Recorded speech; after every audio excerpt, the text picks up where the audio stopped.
She'll find Kalashaw on the wing. Courtney fires and hits a three-pointer out of the gate. Cowling rips it away. Stripped it away from Reeves and then finds a wide open Danielle Pruitt for two. She'll look to push ahead to Kalashaw. She's got space, jumper in the air. It's good again. Courtney's 2 for 2. It's a 9-7 Lions lead. Up. Cowling battles for it. Here come the Lions the other way. Kalashaw quickly. She's going to bring it down, lay it in with the left hand and score. Courtney. Got to get Cowling involved. DeAngelis from outside. It's good. Love it inside to Cowling. She's got 2-3 players on her each time she touches it. DeAngelis will put the floater in the air and hit it off the dribble this time. Now they'll settle it in. Ramirez open at the 3. We'll give it back to DeAngelis. She'll put it up and in. Shots have gone down. Cowling will kick it to her quickly. And there's another one. DeAngelis, the quick trigger from outside. DeAngelis has had the hot hand. Cowling now will try from outside. Counted in the foul. Skipping it around the outside. She'll take one dribble, put it up and score. Monica, shot working tonight. May have taken a shot in the mouth, asking Vignon to get her out as DeAngelis buries another one from outside. This one deeper than the first 3. Cowling holds right side. She'll drive, toss it into Kalashaw. Beautiful pass for 2. Courtney's into double figures with 11. Still stuck on 4. DeAngelis, deep 3, it's good. Karen's baseline, inside to Ben Jumbo. Emily goes up with a tough shot underneath. Great body control, eyed the rim and laid it in. Kalashaw, been productive tonight, gives it back to Cowling for 3. It's good. Alex from outside. Could have gone right back up with it, had her back to the basket. Instead, kicked it out to DeAngelis, who banks it in for 3. Monica, 6 threes in the ball game. Ramirez with 4 fouls. Directing traffic. DeAngelis again! And that got all the three-point shooters up on the far side. 7 threes in a game. Now he's going to take it right to the hoop to Kalashaw for 2! Courtney gives the Lions the lead.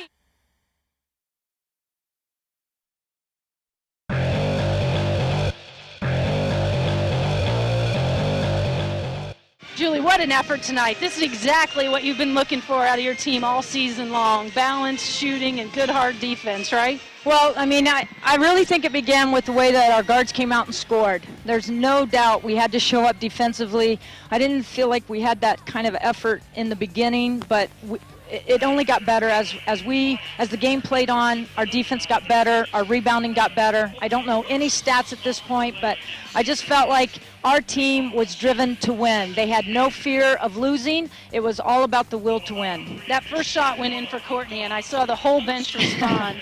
I know you talked, and I heard some conversations prior to the game about the positiveness of this team, just their continuous willingness to learn and sticking with each other. Well, I mean, you know, there's no doubt that this has been an unusual year for our program in terms of how many losses that we've started off with.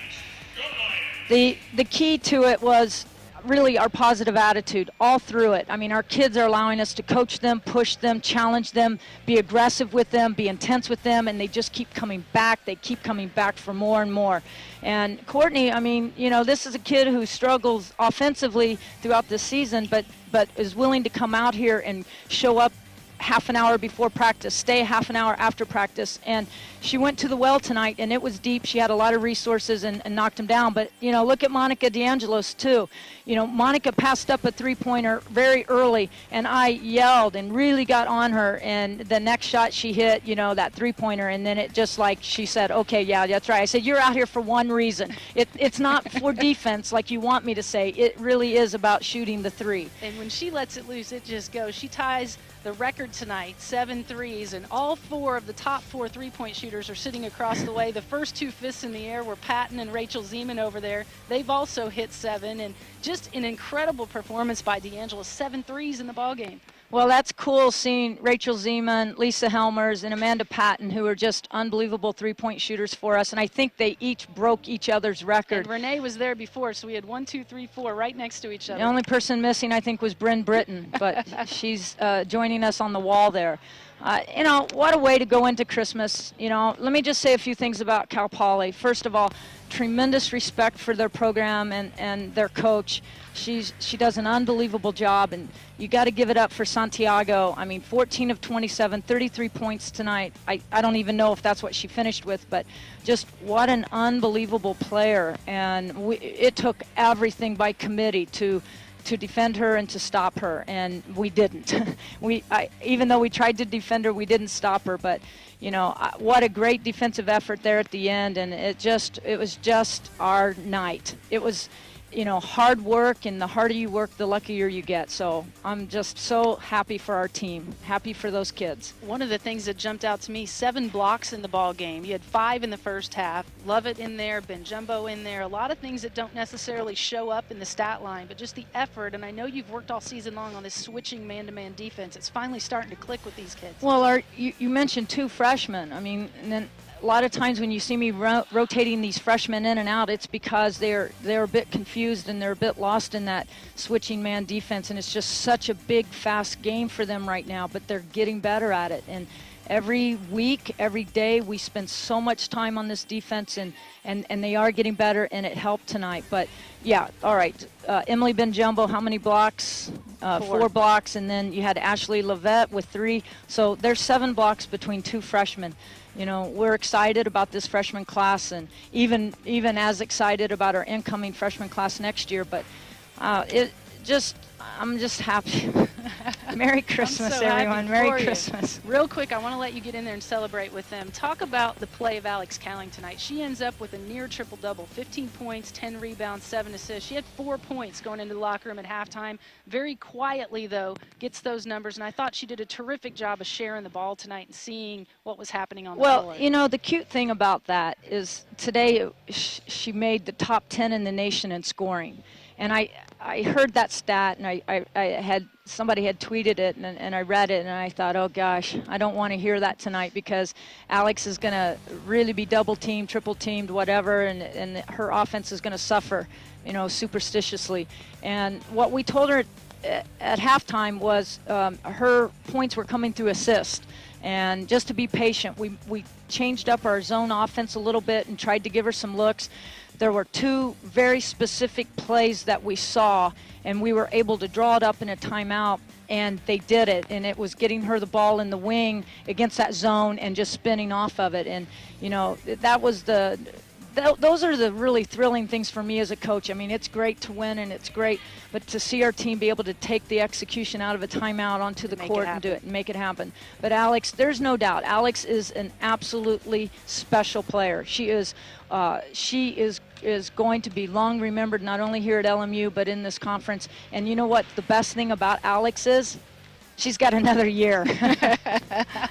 And we've got a West Coast Conference season fast approaching. Yes. What's it going to be like now to be able to stay here at home, be in the confines of Los Angeles, have your kids, where they're going to be, whether they're going home for Christmas or not, but to be able to come here, practice, and then start with 2 games at home? Well, we do like playing at home, and for us, it's just going to be the opportunity to put this preseason behind us and have this fresh new beginning of a conference ahead of us. And like I said, our target date has always been December 29th.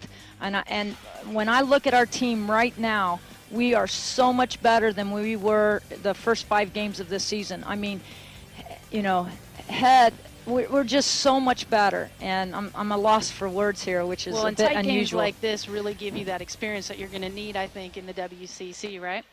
Well, yeah, and I mean, this is experience, this is composure, this is attitude, and this is playing with the desire to win rather than the fear of losing. And I don't mean to make a cliche, but there is an art to that. And what is amazing to me as a coach, and I've obviously coached for a long time, is to see what kind of season we've had, but to look at the attitude of our team. It's phenomenal. It's so inspiring, and there's nothing to do but to be positive with them, nothing to do but to get in here and learn and teach every day, because these kids are sponges and they're getting better. Yep, and the best teams are together. So we'll wish you the best, and Thank have you. a wonderful Merry Christmas. Thank you. Merry Happy Christmas, holidays. everyone. And I'll be home in Indiana sometime tomorrow. See y'all. Get that snow going for Coach Wilhoit. Congratulations.